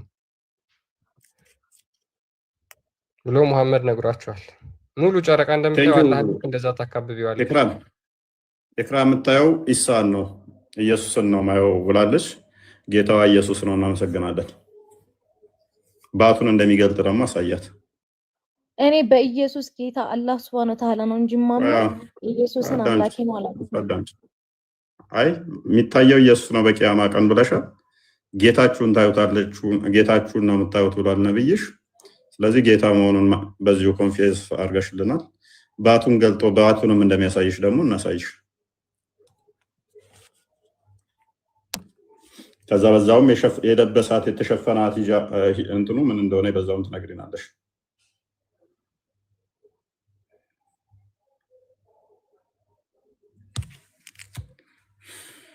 ይችንም ላንብብልሽ ደግሞ ምኑን ቀድመሽ እንደምታየውም እዚህ ጋር ስለተገለጸ ማለት ነው። ምን ይላል? ሌት ኤቭሪ ኔሽን ፎሎ ዋት they used to worship ሁሉም ህዝቦች የሚያመልኩትን ይከተላሉ ይላል በቂያማ ቀን። and now we are waiting for our lord ሙስሊሞች ደግሞ ጌታቸውን ይጠብቃሉ። the almighty will come to them in the shape other than the one which they saw the first time መጀመሪያ ጊዜ ከተመለከቱት በሌላ ቅርጹ ይመጣል አላህ and he will say I am your lord ይመጣና እኔ ጌታችሁ ነኝ ይላቸዋል። they will say you are not our lord እነሱም አንተ ጌታችን አይደለህም ይሉታል። and none will speak to him but the prophet ከዛ በኋላ ነቢያቶች ውጪ ማንም አያናግረውም። then it will be said to them ለእነሱም እንደዚህ ይባላሉ ለህዝቦቹ ማለት ነው። do you know any sign by which you can recognize him እሱን የምትለዩበት አንዳች ምልክት ይኖር ይሆን ተብለው ይጠይቃሉ። they will say እነሱም እንደዚህ ብለው ይመልሳሉ ሙስሊሞች ማለት ነው the shin እኛ የምናውቀው ባቱን ነው ብለው ይናገራሉ። and so Allah will then uncover his shin ከዛ በኋላ አላህ ባቱን ይገልጣል። whereupon every believer will prostrate before him ባቱን ካዩት በኋላ ሁሉም ሱጁድ ይወርዱለታል። እናመሰግናለን። እኔ ስለ ቶፒኩ መልሰው ያ ሜቢ ግን እሺ ኢክራም ግን ካላህ አካል ውስጥ የምታውቂው ምኑን ነው? እሺ አንቺ ካነበብሽው ማለት ነው። አንድ ነው የሚለውን አንብቤያለሁ አልሽኝ፣ ወረቀት ላይ ነው ምናምን አግኝቼ ምናምን አይነት ነገር ለመናገር ስለሞከርሽ ቴንኪው ክርስቲያን ቴንኪው። ለካ አላህ የሚያውቁበትን ለካ ነግሮታል። ቀጥል እሷ አናቅም ብላለች።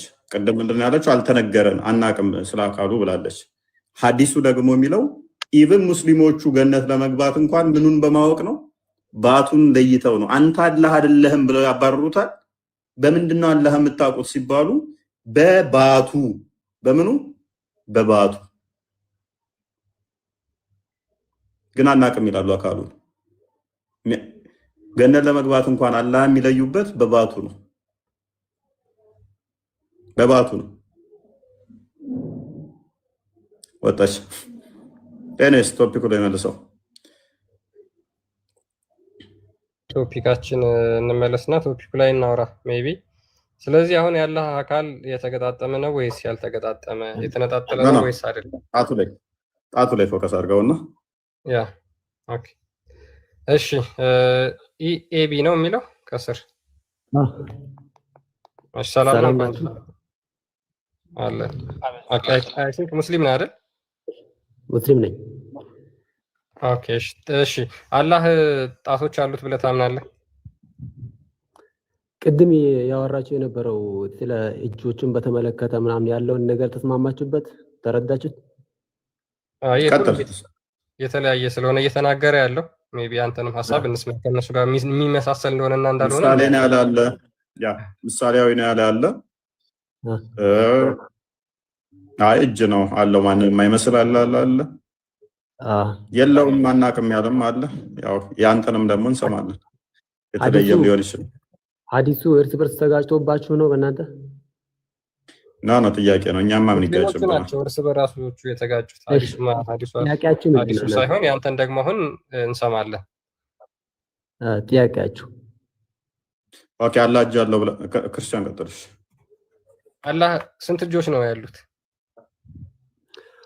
ሐዲስ ላይ የተጠቀሰው 2 እጆች እንዳሉት ተጠቅሷል።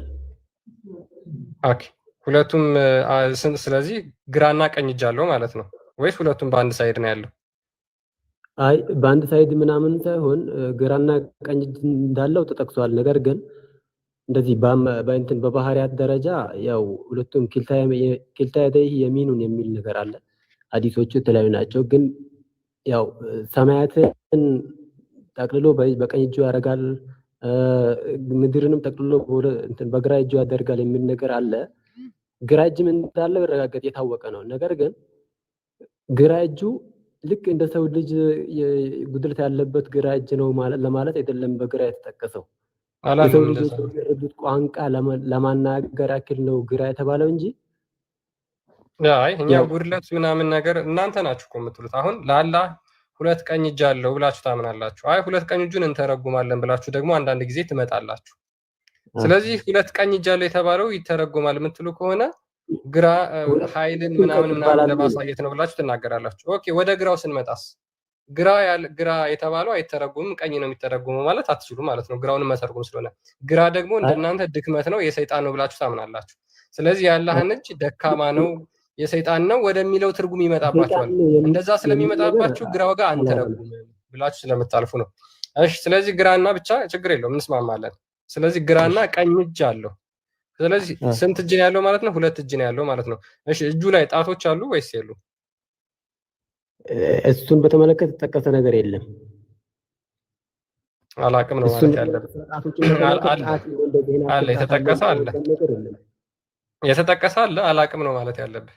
አይ አሁን አንተ ይሄ እሺ ስለዚህ እጆቹ ያለ ጣት ስለዚህ እጆቹ ያለ ጣት ናቸው ማለት ነው። አንተ ማለትም እጆቹ ያለ ጣት ሊሆኑ ይችላሉ።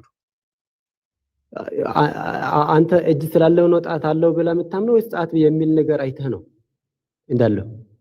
ወይ እጅ አለው ካልክ እጆቹ ወይ ጣት ይኖራቸዋል ወይ አይኖራቸውም። ከሁለት አንዱ ነው የሚሆነው። እንደዛ ሳይሆን እጅ እንዳለው ተጠቅሷል። አንዱ እጁ ግራ እንደሚባልም ጠቅሷል። ነገር ግን ወኪል ታይደ የሚኑንም ተብሏል። ሁለቱም እጆች ያው ጉድለት አንዱ በግራው በጉድለት ምናምን ሳይጠቀስ ሁለቱም በእኩልና አሁን እሱን እኮ ጨርሰናል። አሁን እሱን ጨርሰናል። ችግር የለውም። የትርጉሙን ጉዳይ ምናምን ጨርሰናል። አሁን እጅ እንዳለው ተስማማ። በቃ ችግር የለውም። ሁለቱንም አንተ እንደተረጎምኩ ይሁንና ቆይ እንስማማለን እኮ ችግር የለውም። አሁን የኔን ጥያቄ ሽፍት አድርገህ ሌላ ነገር ውስጥ የገባ ስለሆነ ማለት ነው። ስለዚህ 2 እጅ እንዳለው ዋናው ተስማምተናል። እጆቹ ላይ አሁን ጣት አለ ወይስ የለም ነው የኔ ሁለተኛው ጥያቄ።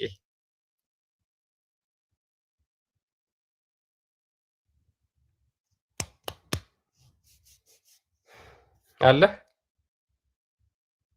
ምናልባት ይሄን ነገር አላየ ነው ምናምን ብሎ ሲወዛግቡ አንዳንድ ከታች ያለው ሙስሊሙ ማህበረሰብ አንዳንድ ነገር እንደዚህ የሆነ ነገር የጣላችሁ ማለት ግልጽ ሳይደረግ አሁን ግልጽ የሚያደርገው ሰው ካለ ግልጽ ቢል ችግር የለውም። እሱን ተዋቸው። እሱ ግልጽ ሆኖላቸዋል። እነሱ ያውቁታል።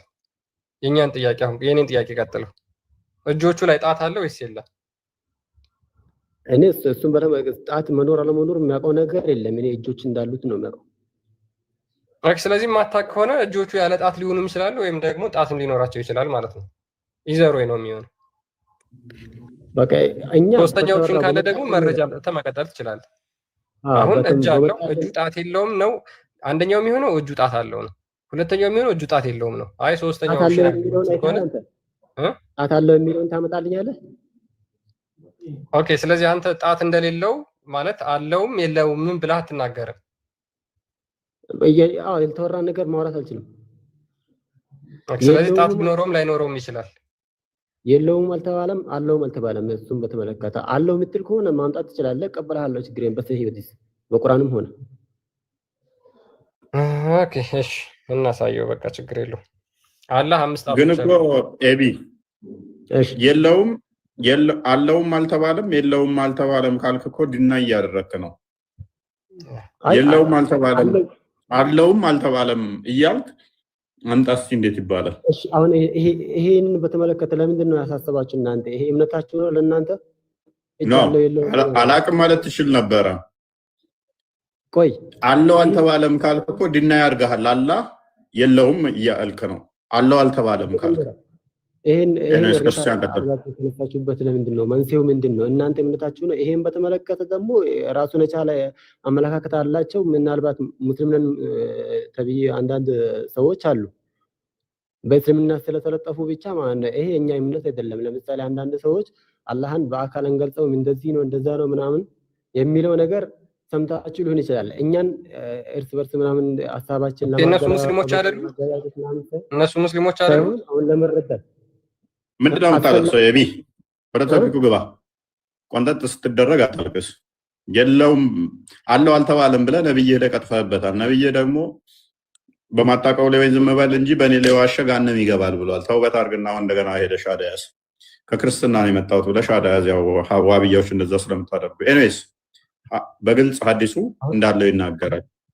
ከዛ በኋላ እኛን አኪዩዝ አታድርገን። አሁን ይሄ ምንድነው አስፈላጊነቱ? ስለዚህ ሪስ በተመለከተ ኦኬ ችግር የለውም። አላህ መጀመሪያ ጣቱ ሲባሉ ተማመንን ማለት ነው አይደል?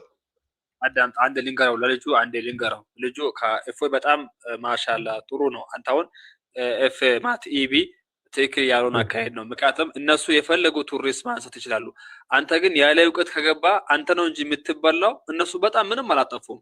ክርስቲያንም ይሁን ኤፍኦይ ምንም አላጠፉም። በእኔ በኩል ሳያቸው ቁጭ ቤት ሳያቸው በጣም ማንሳት ያለባቸው ነጥብ ቢያነሱም ቤታቸው ነው። አንተ ግን እውቀትን ጭና ካልመጣ ትበላለህ። ይሄን ያዝልኝ። ማንንም ብትሆን ማን ነው ሃይማኖትን አሰደበ ነው የምትወጣው። እነሱ ምንም አላጠፉም። ኤፍኦይንም መውቀስ አትችልም፣ ክርስቲያንንም መውቀስ አትችልም። የፈለገውን ነጥብ ማንሳት ይችላል። አንተ ግን እውቀት ጭና ካልገባ ራስን ነው የምታስባለው። ተስማማን? ችግር የለውም። ችግር እኛ እኮ አሁን ምን እነሱ ለምትወቅሳቸዋለህ? ገባኝ ኤቢ። እነሱን ለምሳሌ ኤፍኦይንም ይሁን ክርስቲያንን ለምሳሌ ይሄን ነጥብ አይደለም ሌላም አይደለም እኮ ሌላ ኮንቴክስት እንኳን ቢያነሱ እነሱ ለምትወቅሳቸዋለህ? ምክንያቱም እነሱ ቤታቸው ነው። እስልምና ላይ ማንሳት የፈለጉት ነጥብ መብት አላቸው እኮ ዲሞክራሲያዊ ነው። አንተ ግን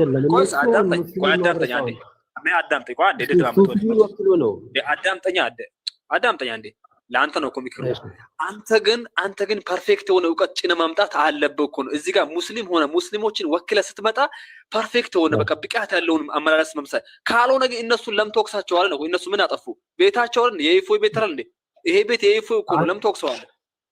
እሺ ጥሩ ተቀብያለሁ ሀሳብህን። ይኸውልህ እንዴት መሰለህ ከታች ብዙ ጊዜ እኔ እዚህ ቤት አልገባም በጭራሽ ማለት ነው። ግን ዛሬ እንዳጋጣሚ ሆኜ ከታች ሆኜ እንዳጋጣሚ ሲያለ ስክሮል አድርጌ ሲደርስ ብዙ ሙስሊሞችን ገብቶ ምናምን እንደዚህ በአንዳንድ ጥያቄ ሲደናገሩ ምናምን ስላየው አንድ ጥያቄ ደግሞ ተንጠልጥሎ ቀረ። እኔ አላየሁትም ይሄ መኖር አላውቅም ምናምን የሚባልም ነገር ሰማሁ። ከዛ በዛን ሰዓት ይሄ ነገርማ ግልጽ ሳይሆን ከታች የሚመለከተው አንዳንድ ሙስሊም ስለሚኖር እዚህ ጋር ማንም አዋቂ ሆነው ሰው እዚህ ጋር ስለማይመጣ እኛ የምንችለውን ይሄን ነገር በዚህ ነገር አንድ ሐሳብ እንኳን ጣል አድርገንበት ብናልፍ በሚል ነው የገባው። አይደል ተው አንተ እንደውም ማን ነው አሁን እኮ እየወቀስከ ያለው ማን መሰለ? ክርስቲያንንም ኤፍኦይንም ይሄ ነጥብ ለእናንተ ምን ያደርግላችኋል ለምን ታነሳላችሁ ያልከቸው ነው እየከሰስካቸው። ወይስ አዳምጠኛ ቆይ እንደማመጣ እኔ አሁን ለአንተ ምን የሰጠው መሰለ? የራስን የሆነ ጭብጥ እንድትይዝ የሰጠው ነው። አሁን ኤፍኦይንም ይሁን ክርስቲያንን ምን ያልካቸው ነው? ይሄን ነጥብ ምን ያደርግላቸዋል እናንተ ያልካቸው ነው እንዴ? እነሱ የፈለጉ ደስ አላችሁ ቆይ አዳምጠኝ። እነሱ ደስ አላቸውን ኮንቴክስት አንስተው እስላም ላይ ማወርድ ይችላሉ። ለምን ቤታቸው ነው፣ አይከለከሉም እኮ መብታቸው ነው። ቆይ አዳምጠኝ እንዴ ቆይ በጣም ነው ቆይ ጉድ እኮ ነው። ቆይ አዳምጠኝ ስትገባ አንተ ራሱ ማታ ያለ በምንድነው ብቃት ከሌለ ሙስሊሞቹን ያን የሚያወራውን አካል እስልምናን ወክሎ የሚያወራውን አካል አንተ ዕውቀት የለህም እስልምናን በዚህ ዕውቀት አትወክለው ውጣና ለነፍስ ጥቅም በለው እንጂ ገብታ አግዛለሁ ብላ ራስ ነው የምታስበላው። ገባ? አሁን ኢፎይና ክርስቲያንን ከመውቀስ ይልቅ ቆይ አዳምጠኝ ኢፎይና ክርስቲያንን ከመውቀስ ይልቅ ማለት ነው ያንን ለታግዘው የገባውን ወንድምህን አንተ ብቃት የለህም። አሁን እነሱ ያነሱትን ሐዲስ ቆሜ ያየው ነው። ሐዲሱ ላይ ምንም ስህተት የለም። ለምን እነሱ የሆነ ያን አንስተው እነሱ በሚፈልጉት ኮንቴክስት ሊረዱ ይችላሉ። ልክ እኛ መጽሐፍ ቅዱስን እንደምንረዳው አንተ ማን ቆይሰ ገባኝ። አንተውን የፈራው ምንድነው? ወክሎ ሲከራከር እኛ ለሱፊዎች ወክሎ ለምናቀረው ነገር መልስ መስጠት አለብን እንዴ? ቆይሰ እኔ አቆ አዳምጠኝ እኮ አሁን የራሱን እምነት በተመለከተ ለምን ጥያቄ ለመርጣ ያደርግም? አሁን ሱፊዎችን ተመርኩዞ ነው አሁን ያወራለው። እሺ ቆይ አሁን ኢፎይ ማለት ነው በራሱ እምነት የራሱ አመለካከት አይደለም። ገባኛ? ለምሳሌ እኛ ተቀበላለህ አንተ። እኔ አሁን የሰጣው ያለው እኮ እፎይ የነሱ እዛ ሄደው ይከራከሩ። ወደ ቶፒኩ ተመልሰን በዛ ነገር ላይ እናውራ።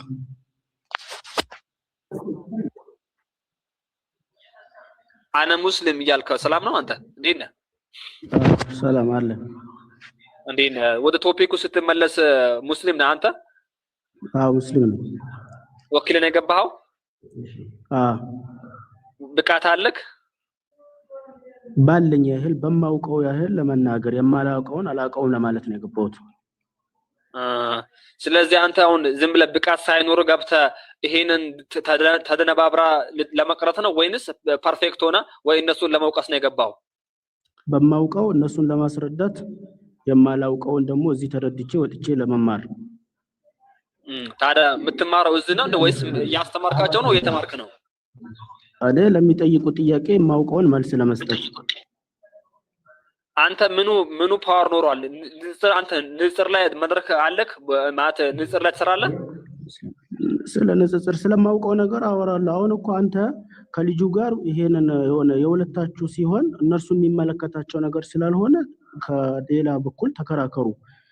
አሁን እኮ የሆነ ትዝብት ውስጥ የሚመለከታቸው እኮ አይደለም ወንድሜ። አሁን እኮ ታውቃለህ ለአንተም እኮ ማለት ነው አንተም ለኔ ምክር የምትሰጠው ነገር አለ እዚህ ውስጥ። ለምሳሌ ኢፎይ አሁን ምን ያለው ልጁ ምን ያለው ነው መሰለ ይሄንን ክርስቲያን ይሄንን ነጥብ ለአንተ ምን ያደርግልህ ለምን ታነሳለህ አለ። ቆይ እዚህ ቤት መጥቼ ማለት ነው ኢፎይ ይሄ ርዕስ ለምን ታነሳለህ ቢማት እችላለሁ አልችልም? ይፈቀድልኛል እንዴ? እኮ አሁን ከሁለት አንዳችሁንም ደግፌ አይደለም ያወራሁት። እናንተ አሁን በግል ተነጋገሩ ነው እንጂ ያልኩት እሱ ትክክል ነው አንተ ገባኝ። አንተም ራሱ ሙስሊም ከሆንክ ምን እልሃለሁ መሰለ ብቃት ሊኖሩ ይገባል። ለምን አንተ ሙስሊም ወክላ ቆይ ሳዳምጠኝ ለማንም ሰው ይኖረው። ሰማ አንዴ ስማኝ አንዴ። አሁን ያኛው ሰው ዕውቀት ይዞ መምጣት አለበት። እሱም እንደተናገረው እዚህ ዕውቀት ያለው ሰው ነው ተባላ። ከዛ በኋላ እሱ እዚህ ጋር ማውራቱ ትክክል ላይሆን ይችላል። እዚህ ጋር ሰዓት አትጨረሱ ነው። ወደ ቶፒኩ ተመለሱና እናንተ በውስጥ ከፈለጋችሁ አውሩና እንትን በሉ። ይሄ ሰዓት መጨረስ አያስፈልግም። እዚህ ያለው ነገር መነጋገር ነው። አቅም ያለው ሰው ያውራ፣ አቅም የሌለው ሰው ደግሞ ያው ያወራው ነገር አውጥቶ ይወጣል ማለት ነው። እዚህ ሰዓት አትጨረሱ፣ አትከራከሩ ነው። ሶስታችሁ ነው ኮንሰርን እረዳለሁ። አንዴ የሶስታችሁንም ኮንሰርን ይገባኛል። አይ ቲንክ ኤቢ ምንድነው እሱ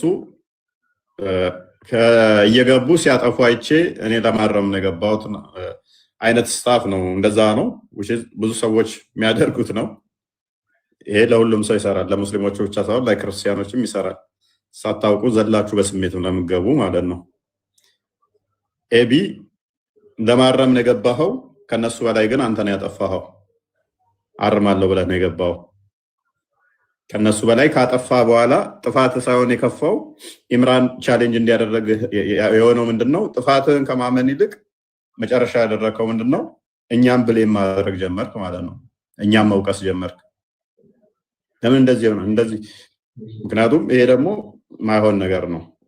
መልሳለሁ ብለህ ገብተህ ልክ መመለስ ማችልበት ፖይንት ሲመጣ እኛም መውቀስ ወይ ርዕሱን አቮይድ ለማድረግና ቪክቲም አይነት የመጫወት ተበድያለሁ አይነት ስሜት ይሄ ትክክል አይደለም።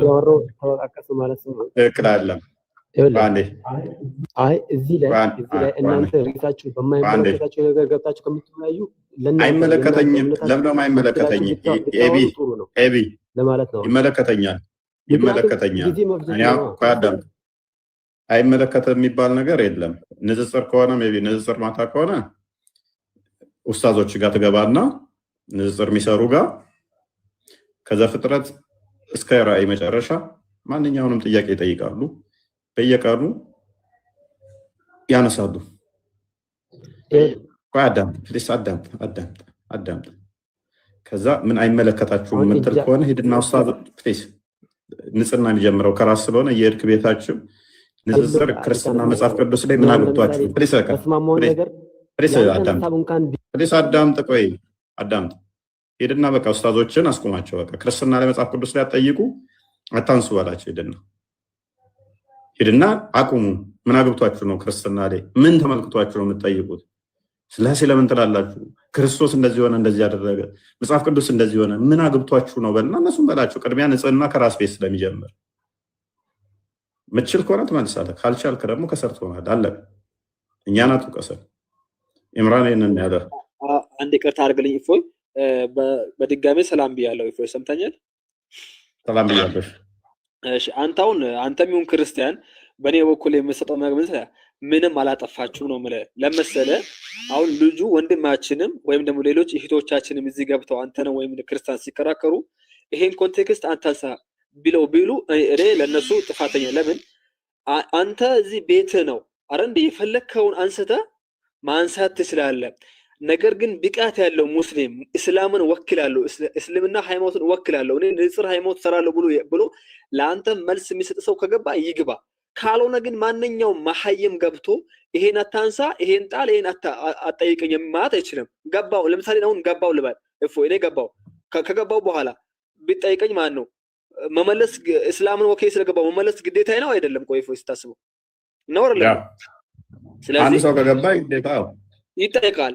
አው ያዙልኝ። አንድ ሰው እዚህ ውስጥ እፎይ ቤት ከገባ እስልምና ወክሎ ከገባ ይጠየቃል። ያዙልኝ። አስበው ነው እፎይ ቤት እስልምና ወክሎ ከገባ ይጠየቃል። ከዚህ ምን ያስፈልጋል? ዕውቀትን ጭነ ከመጣ ትጠየቃለህ። አሎን ዕውቀትን ሳጭን ከገባ ደግሞ ትበላለህ። ለመሰለ አሁን እነሱ የእኛ መጽሐፍ ቅዱስን እዛ ጋር ወንድሞቻችን ሲያስተምሩ ክርስቲያኖች ገብተው አታንሳ ማለት አይችሉም። እዛ ውስጥ ለምን ይጠየቃሉ? መልስ ብቃት ካላቸው ይመልሳሉ ነው። ይሄን ያዘልኝ እንጂ አንተም እዚህ ገብታ ይሄን ነጥብ አታንሳ ይሄን አንሳ ማለት አትችልም። ይሄ መብት የለም። ማንኛውም ቢሆን እህቶችም ቢሆኑ ወንድሞች ይሄን ተረዱ። አሁን ማን ነው ወንድማችን ኢቢ ማለት ነው። ያንተ ጥፋት ምንድነው መሰለ? እነሱን ውረዱ ብቃቱ የላችሁም አትመልሱ ማለት ነው እንጂ ያለብህ አንተን ተረድቻለሁ። በቃ አንተ ስለኔ አታውራ። ዝም ብለህ በማይመለከት ነገር ገብተህ ዝም ብለህ እዚህ ጋር የዘባረከ በቃ እሺ አትጣሉ። በቃ ቆይ አንተ ማን ነው? ኢምራን አንተ አሁን ዶማ የሚላል ከኋላ ማን ነው? ተኛ በለው እንቅልፍ ሰዓት ነው። ቆይ ለኔ ነው ለኢምራን ነው ስደው እና አሁን ምንድነው ኢምራን ከፈለከ አንተ ማውራት ከቻልከ ያው ማውራት እዚህ ጋር ከሱ ጋር ነው። እሺ ኤቢ እዚህ ጋር የሆነ ያለው ነገር እምነት ምንድነው? ለማውራት አንተ ኤቢ በቃ እሱም ነው ስታወሩ በቃ ያውራ። እሺ በቃ ከእናንተ ሀሳብ እንለዋወጥ። በውስጥ ጨርሱት። በውስጥ ያውሩ የነሱ ጉዳይ ችግር የለም። በነገራችን ከኢፎይ ነው ያወራው። በቃ ስምን አላንሳም። በቃ እሺ አታውኩኝ። ኤቢቢ ስምን አላንሳም። በቃ ኢፎይ እና ክርስቲያን የምላቸው ነገር ምንድነው መሰለ? ነጥብ አንሱ፣ ግን ስታነሱ ግን ማለት ነው እነዚህ ዕውቀት የሌላቸው ሰዎች ስላልመለሱ ብቻ ነገሩን እነሱ የሚረዱት በዚያ ያክል ነው። ስለዚህ እኔን ኢፎይ ቤት ስትገባ ማንኛውም ሙስሊም ነው እንጂ ያነሳሁት ኤፍቢ ብቻ አልኩኝ። ማንኛውም ሙስሊም እኮ ነው ያልኩት። እኔ ዕውቀት ልትይዝ ይገባል ማለት ነው። ጥፋት ከሆነ ችግር የለም። እኔ ጥፋት ከሆነ ማን ወንድማችን እኔ ጥፋት ይኖራል ችግር የለም። ኢምራን እኔ ያንተንም ኮንሰርን እቀበላለሁ። ለአንተ ብቻ ሳይሆን ለ2000 ምናምን ክርስቲያኖችም ጭምር ነው የተሰጠው ምክሩ እደግፈዋለሁ። ኤኒዌይስ አብዲ ዩሱፍ አለ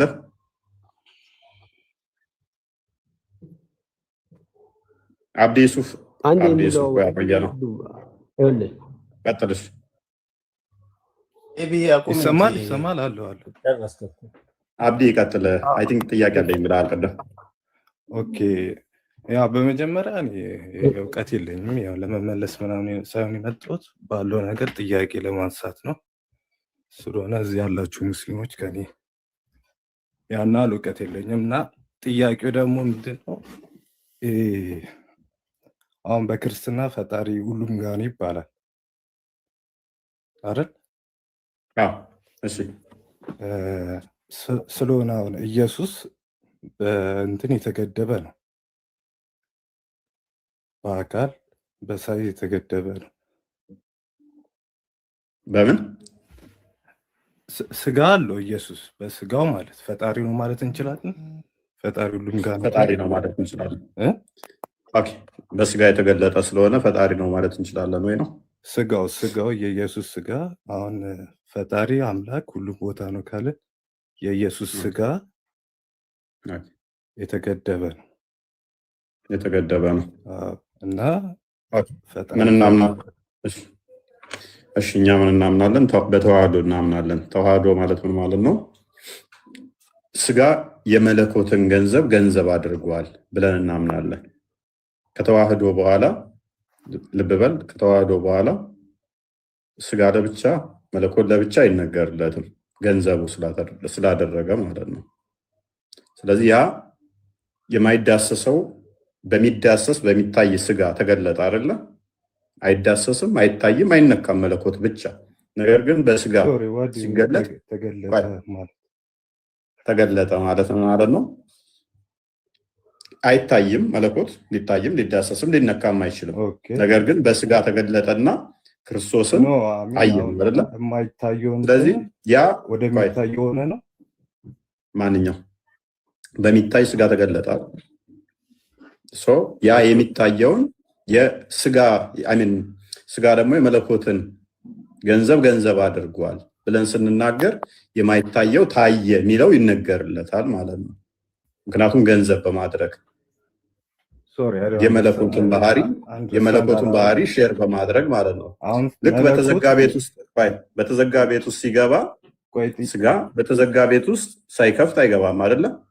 የተዘጋ ቤት ውስጥ መግባት ትችላለህ ነው።